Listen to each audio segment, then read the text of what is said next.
Hi everyone, I hope you've been doing well. For this video I struggled a bit to decide what I wanted to do. I had so many different ideas but couldn't really find the inspiration to actually paint. So I asked on Instagram what I should do and the suggestions got me thinking. Suddenly I had a picture in mind and started to sketch this.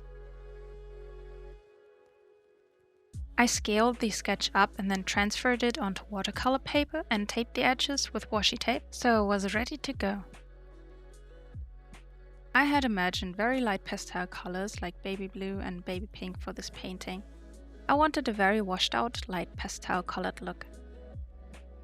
The inspiration for this sketch came spontaneously and I had this picture of a girl on a bed of flowers in my mind. This time I tried a completely different approach than in my recent portrait paintings. Usually I start with the face first, but as you can see, this time I decided to start with a wet and wet technique on the whole paper. So I took my biggest watercolor brush and wet the whole paper. I used 300 grams per square meter Arches watercolor paper, so it's really thick, and it can hold a lot of water, which is perfectly suited for such a thing as a wet and wet technique. And I started with light blue, cerulean blue chromium from Daniel Smith, and Carnacridon rose, also from Daniel Smith, and painted the first layer. As you can see here, I also painted over the face with the light blue and light pink to set the tone for the entire painting. I knew that I wanted the shadows of the face to be on the left side, so I painted the blue there, and the light to hit the right side of the face, so I put the light pink there.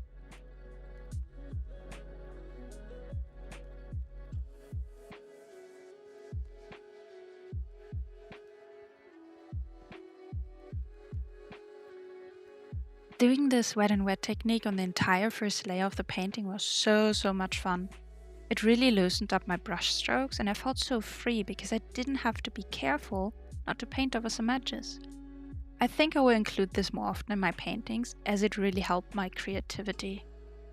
Sometimes I feel so burdened with my own expectations and painting so freely like this helped me to let go of that.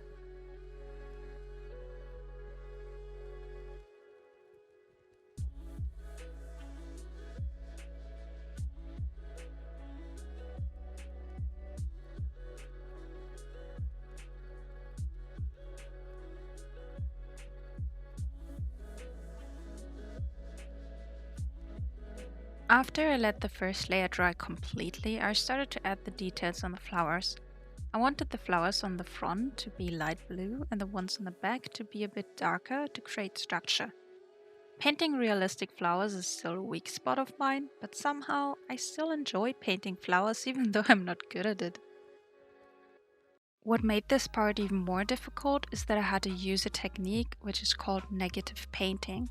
So instead of filling out a shape with color, I had to paint around the shape, so the shape itself, in this case the lighter flowers in the front, stayed light blue and those in the back are darker.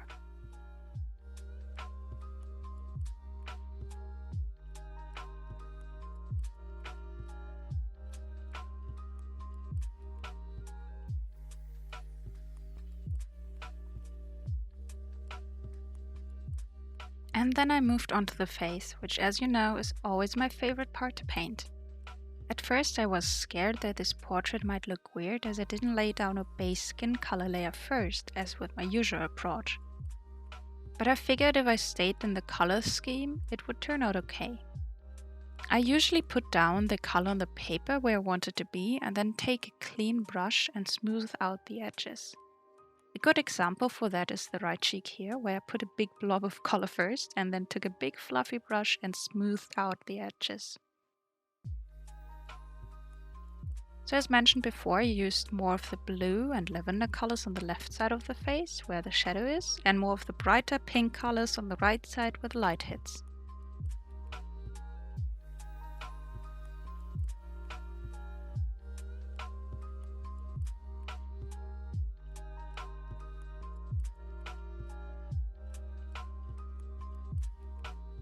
I also let that dry and then added another layer to the face with the finer colors.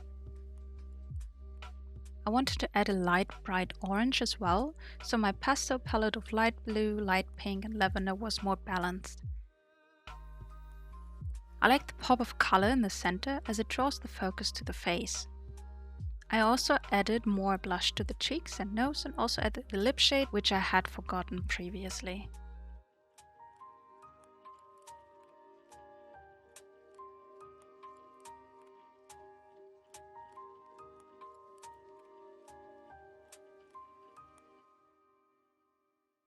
Well, and then I only had the hair left to paint. I wanted to include all of the previous colors to the hair and also added my favorite mix of black to create more contrast. I didn't really have a plan in mind for the hair or the entire painting as a matter of fact, and just decided on the spot what looked good. It was a bit of a trial and error process as I worked over some of the previously painted areas of the hair when I wasn't happy with the results. For this part, I switched from a very pointy and fine water tank brush for the finer details of the hair to a bigger watercolor brush for the bigger areas. It was a lot of switching of brushes for this part. As with the face previously, I wanted to include more pink on the right side and more blue on the left side to keep the balance. But I think the difference turned out very subtle in the end.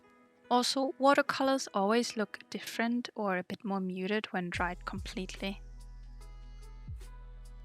I let that first layer of hair dry and then added individual strands of hair with light blue, light pink and light purple to create more of a 3D look. I always hate when the hair I paint looks flat, and I'm still practicing to improve on that. But in the end, I was very pleased how this turned out, as I didn't really have any expectations to begin with.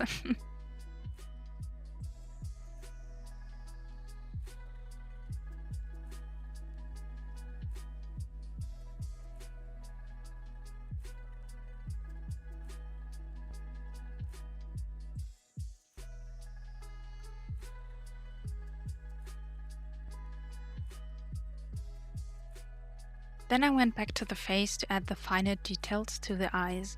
Usually I paint the eyelashes or the contour of the eyes with a fine liner or a colored pencil, because even my smallest watercolor brush is too big for that. But as I was painting on a big A4 sheet of paper, or roughly 8 by 11 inches, I decided to try my luck with my water tank brush. For the colors here, I mixed the previously used blue, pink and orange to get a brown shade. I usually try to stay in the color scheme, so I only use the selected colors to mix, instead of using a pre-mixed brown shade for example.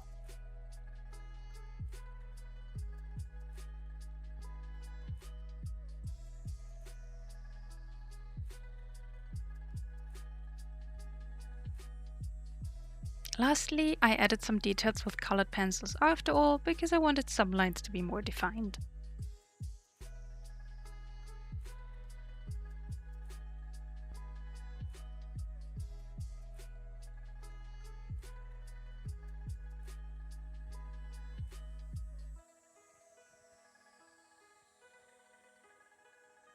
But then I was finally done and I couldn't be happier about this painting. This might honestly be one of the cutest portraits I ever painted. I love the pastel color scheme and it has an almost serene, calm vibe. I don't know. I love the subtle details of the painting, but to be honest, some of the flowers really don't look good. But if you don't look too closely, it's passable, I would say. I definitely have to work on that. But this painting was still such a freeing experience, especially with the first layer of paint, that I don't regret anything. Seeing your strengths and weaknesses after finishing a painting is normal and it can only improve your painting skills. Thank you so much for being here and joining me on this painting journey. I will try to keep going and improving, and let's see what the future holds. Thanks so much for watching, and I hope to see you in the next video. Bye!